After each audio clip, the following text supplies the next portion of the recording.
दोस्तों, ना तो मोदी सरकार को इस बात की उम्मीद थी, ना दिल्ली पुलिस को इस बात की उम्मीद थी कि इतनी बड़ी संख्या में संसद मार्च में युवा शामिल होने आएंगे। लगता है कि पुलिस के इंतजाम नाकाफी साबित हो रहे हैं। क्या सीन दिखाई देता है दिल्ली की सड़कों पर? जंतर मंतर पर कैसा जनसैलाब दिखाई दिया, उससे पहले जंतर मंतर जाने की कोशिश कर रहे युवाओं के साथ क्या होता है? पहले पुलिस रोकती है, उसके बाद रोकने में जब नाकाम होती है तो ये भीड़ आप देखिए, जो इस बात को दिखाती है, युवाओं की दौड़ इस बात को दिखाती है, मोदी सरकार के खिलाफ नारेबाजी इस बात को दिखाती है कि पेपर लीक और शिक्षा व्यवस्था को लेकर युवाओं में कितना गुस्सा है और एक सेंटीमेंट खड़ा हो गया देश में। पुलिस ने कुछ युवाओं को रोका। शुरुआत में जो रास्ते हैं तमाम जंतर मंतर के आसपास के, वहां पर पुलिस का पहरा है। कुछ युवा संसद मार्च में शामिल होने आते हैं, उन्हें रोका जाता है, लेकिन जब वो संख्या हजारों की संख्या में हो जाती है तो पुलिस रोकने में नाकाम रहती है। उसके बाद जब रास्ता खुलता है तो ये दौड़ आप देखिए, ये देखिए आप, हाथों में तिरंगा लेकर युवा सरपट दौड़ते हैं जंतर मंतर की तरफ। संसद मार्च में शामिल होने के लिए जय भीम के नारे लगाए जा रहे हैं।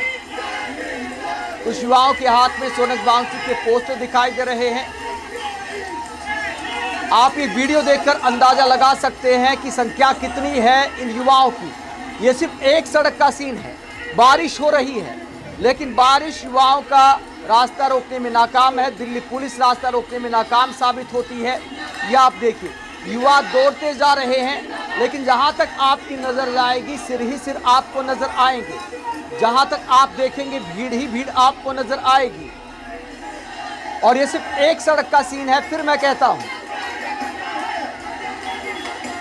दिल्ली पुलिस को लेकर भी इसमें नारेबाजी हो रही है कि जब जब मोदी डरता है पुलिस को आगे करता है। ये देखिए आप,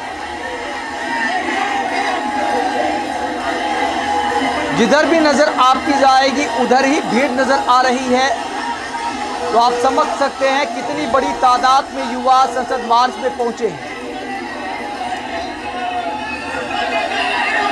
ये अनकट वीडियो आप देख सकते हैं, जहां लगातार युवा चलते जा रहे हैं।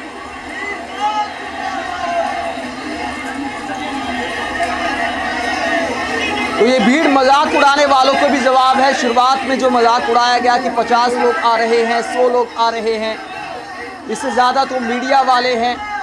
तो इस बात पे कोई दो राय नहीं कि शुरुआत में संख्या कम थी, लेकिन संख्या का भी मजाक नहीं उड़ाना चाहिए।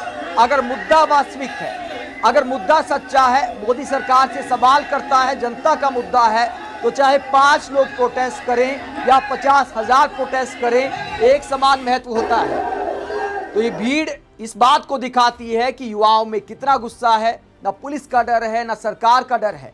सारे डर को दरकिनार कर युवा दौड़ पड़े हैं सड़कों पर।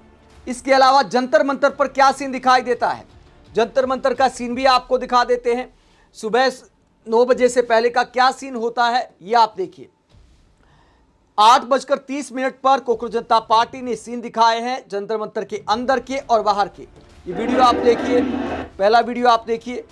ये बाहर आप भीड़ देख सकते हैं, अंदर जाने की कोशिश कर रहे युवा। ये देखिए, जहां तक आपकी नजर जाएगी भीड़ ही भीड़ नजर आ रही है। इसके बाद दूसरा वीडियो आपको दिखाते हैं। सामने आप देख सकते हैं, हाथों में तिरंगा लेकर युवा संसद पहुंचने को आतुर हैं। संसद में जाकर अपनी आवाज उठाने को आतुर हैं। हुक्मरानों को ये संदेश देने को आतुर हैं कि अब बहुत हो चुका, जवाबदेही तो देश में तय करनी पड़ेगी। धर्मेंद्र प्रधान के इस्तीफे की मांग है। जिन छात्रों ने सरकार की नाकामी की वजह से, पेपर लीक की वजह से जान गंवा दी, उनके लिए इंसाफ मांग रहे छात्र प्रकाश राज भी यहाँ पर दिखाई दे रहे हैं। बारिश हो रही है, लेकिन युवाओं का हौसला जस का तस बना हुआ है और भी ज़्यादा बुलंद होता हुआ दिखाई दे रहा है। और बारिश तो राहत वाली भी हो सकती है, क्योंकि गर्मी और उमस बहुत थी। ऐसे में बरसात थोड़ी राहत वाली भी हो सकती है। कोई मूसलाधार बारिश आज नहीं है, बूंदाबांदी यहाँ पर दिखाई दे रही है। तो इस बूंदाबांदी के बीच संसद मार्च की तरफ निकल पड़े हैं देश के युवा। युवाओं की इस भीड़ को देखकर दिल्ली पुलिस क्या कर रही है, इसे लेकर कोकरोच जनता पार्टी के प्रवक्ता आशुतोष रंका क्या कहते हैं, उनके साथ बातचीत आप सुनिए कि उन्होंने दिल्ली पुलिस के एक्शन को लेकर और एक ट्रक जो पास में खड़ा पाया गया था जिसके बारे में कहा गया था कि ट्रक में पत्थर भरे थे, उसे लेकर जब सवाल पूछा गया तो क्या कहते आशुतोष रंका, जरा देखिए। आशुतोष जी, मार्च का क्या प्लान है आप लोगों का? पुलिस से आप लोगों की लगातार ब्रीफ हुआ, तकरीबन 20 मिनट तक आप लोग बातचीत करते रहे। क्या पुलिस का सवाल था, आपका क्या जवाब था, क्या कुछ हुआ? देखिए 9 बजे का हमने आज का कॉल दिया हुआ है एक शांतिपूर्ण मार्च का, और अभी 8 बजे हैं। पुलिस की तरफ से बातचीत की कोशिश की जा रही है, अभी तक उसमें कुछ भी फाइनल नहीं हुआ है। जो भी आगे की कार्रवाई होगी, जो भी आगे का डिस्कशन अगर ओपन होता है तो हम आप लोगों को बताएंगे। अभी के लिए जो भी हमारा कल का कॉल था that stage 9 AM we had asked for a peaceful march to the parliament and that still stays. Police is trying to open a communication channel. बहुत समय से आप लोग ये प्लान कर रहे थे, परमिशन मांगी गई थी? सब परमिशन 20 बच्चे जिन्होंने सुसाइड की थी उनकी किसने मांगी थी? जो 150 पेपर लीक पिछले 10 साल में हुआ उसकी किसने परमिशन मांगी है? सारा प्रदर्शन इस पे कर ही रहे हो। अगर आप सर, मार्च करना था तो उसके लिए परमिशन सारा प्रोसेसेस सारी परमिशंस सिर्फ और सिर्फ आम आदमी से क्यों मांगे जाते हैं? इतने लाखों करोड़ों बच्चों का जो भविष्य बर्बाद हो रहा है उसके लिए कौन परमिशन मांग रहा है? कहाँ इस सिस्टम में अकाउंटेबिलिटी है?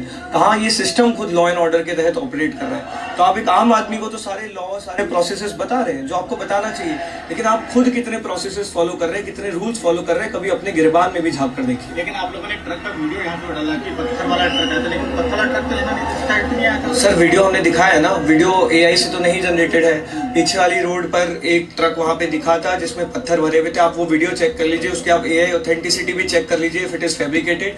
उसके पास में एक कार खड़ी थी जिसके शीशे टूटे हुए थे।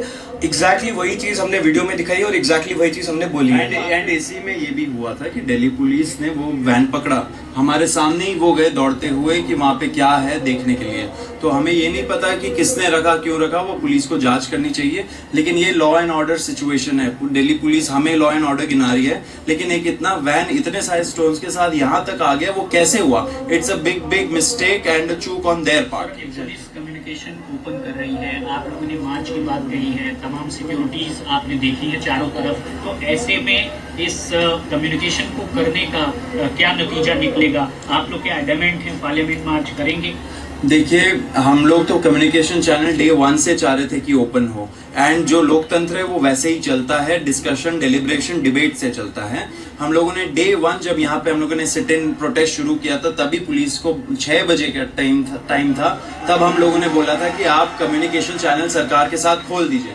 तब नहीं खोला, लेकिन अब पुलिस कोशिश कर रही है, अभी तक उसमें कोई कॉन्फर्मेशन है। के करीब होने जा रहा है, प्लान क्या है मार्च का, कैसे करेंगे? देखिए अभी का जो कॉल है संसद मार्च का वो है कॉल, एंड वैसे ही चलने वाला है। बाकी सरकार अगर कोशिश कर रही है हमसे बात करने की तो हम लोग भी ओपन है, लेकिन अब ball is in their court, उनको डिसाइड करना पड़ेगा। कोई रूट आपने तय किया है, किस रूट के जरिए? देखिए सब इंटीमेट हो चुका है पुलिस को, हम लोगों ने सब कुछ इन्फॉर्मेशन हमने सार्वजनिक भी कर दिया अपने सोशल मीडिया हैंडल पे, उस पे पूरा पाथ जो रूट है वो क्लियर पता लग रहा है लोगों को।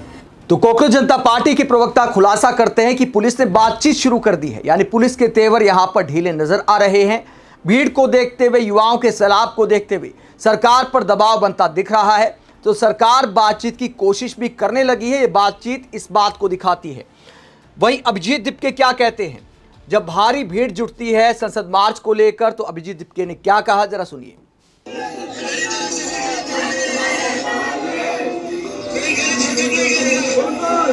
ये हमारी जिम्मेदारी है इस प्रोटेस्ट को, इस मार्च को पीसफुल रखना है। तो अभिजीत दीपके कहते हैं कि मार्च को शांतिपूर्ण तरीके से निकालना है। आप मोदी सरकार को जगाने के लिए और जवाबदेही तय करने के लिए इस मार्च पर क्या सोचते हैं, कमेंट बॉक्स पर अपनी राय जरूर दें। साथ ही चैनल को सब्सक्राइब भी करें। नमस्कार।